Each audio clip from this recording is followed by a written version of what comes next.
Hey, welcome back to Timeless Steel Garage. This time, Carl and I are going to continue work on the Foxy Fox, including suspension and brake upgrades. Stay tuned.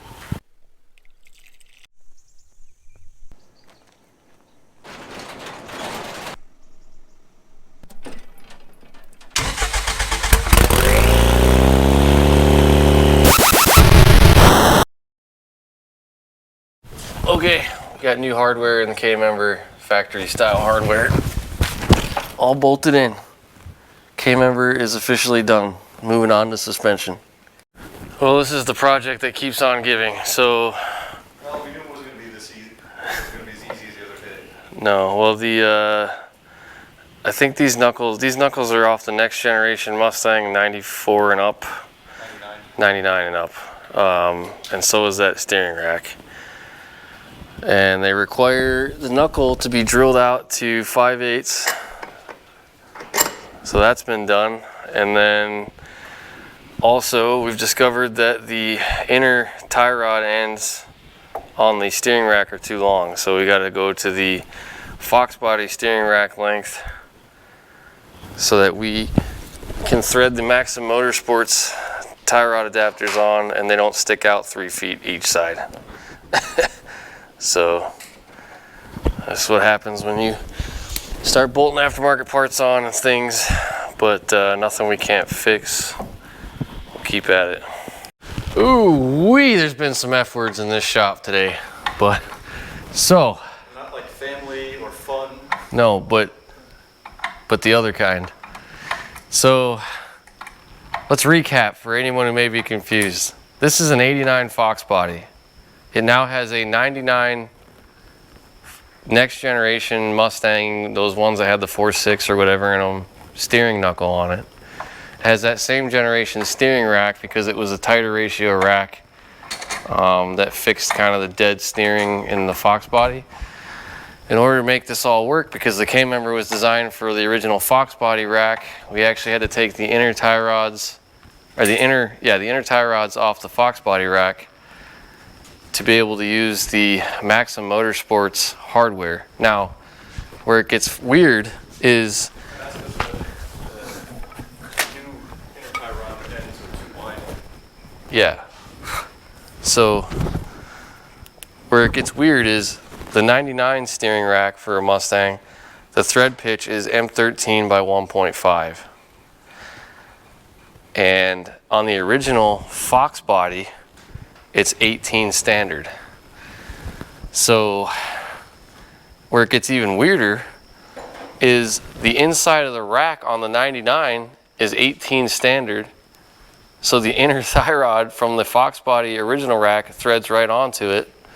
And then, so now what I'm getting at is on the 99, it had standard threads at the rack, but then metric at the tie rod.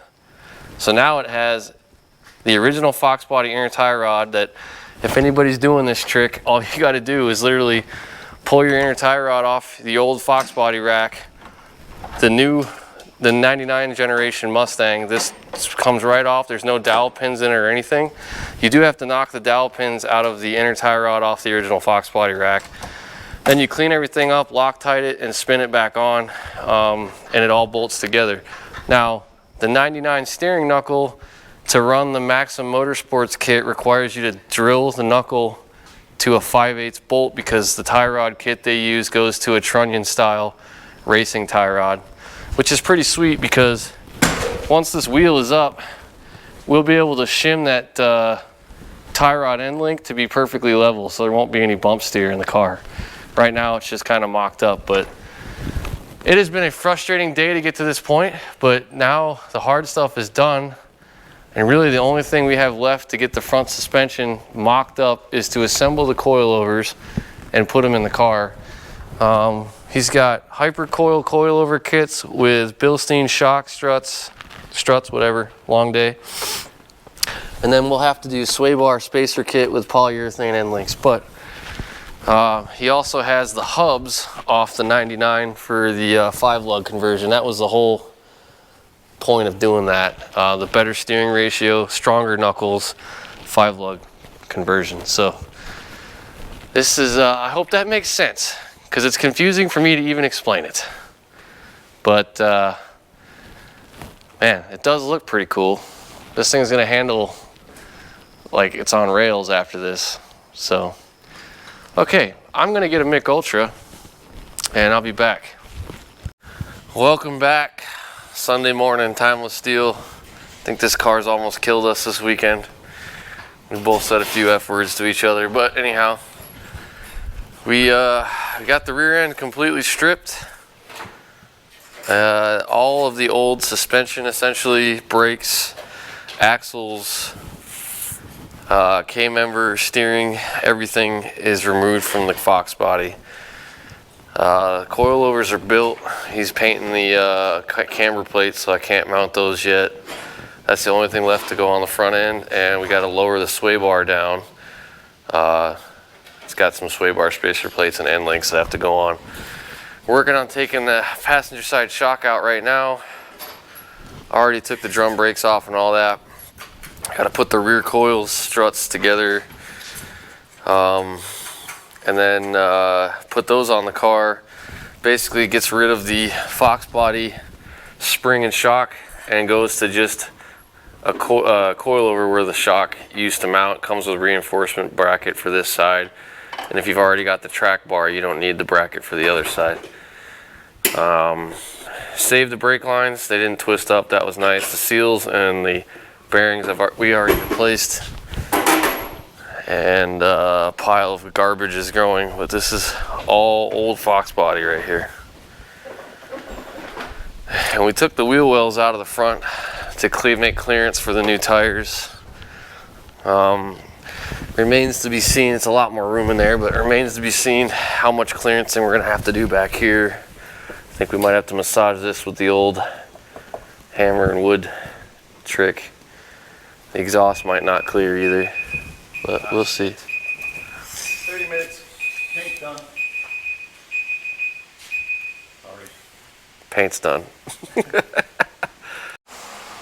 All right, as we come to a close on the day, sway bar has been relocated, pushed forward, new end links, spacers, all new hardware, bushings. Coils are in the car, I mean the coilovers. We've test fit a wheel. Camber plates are painted and remounted.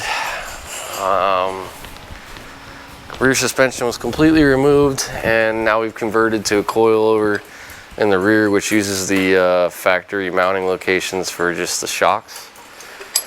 The only thing we ran into here is this Maxim Motorsports traction bar bracket is super beefy and it's just a little bit thin.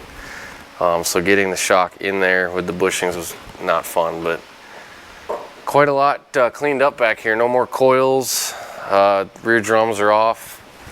I mean, we've probably saved quite a bit of weight. I believe Carl said the kmember, they advertised 30 to 40 pounds just in the kmember. Rear drums are off of it. Rear springs are off of it. The front wilwood brakes are lighter. So decent amount of weight savings on the car. Plus it just significantly advanced in technology. Tubular arms, starting to look real nice. So suspension is done.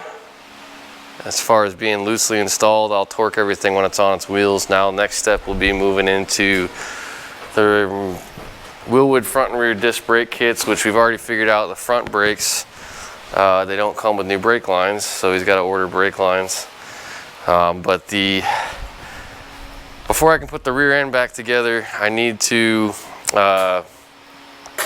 get the brake kit mounted, because most of the time it requires you to have the axles out to mount the brackets. I'm not sure if it's a half moon style bracket or if it's a full bracket, so I got to get the kit out and read the instructions, make sure that the axle isn't going to, you know, interfere with anything before I put the axles back in.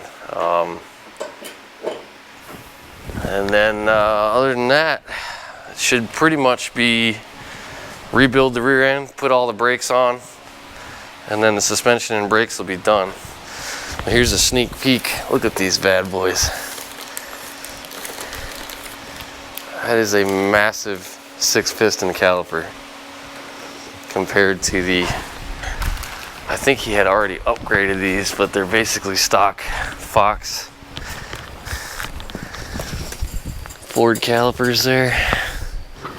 So coming right along. I think we'll call that an end of episode 2. Say hello and goodbye, Carl. Yeah. We'll see you next time. Time with Steel.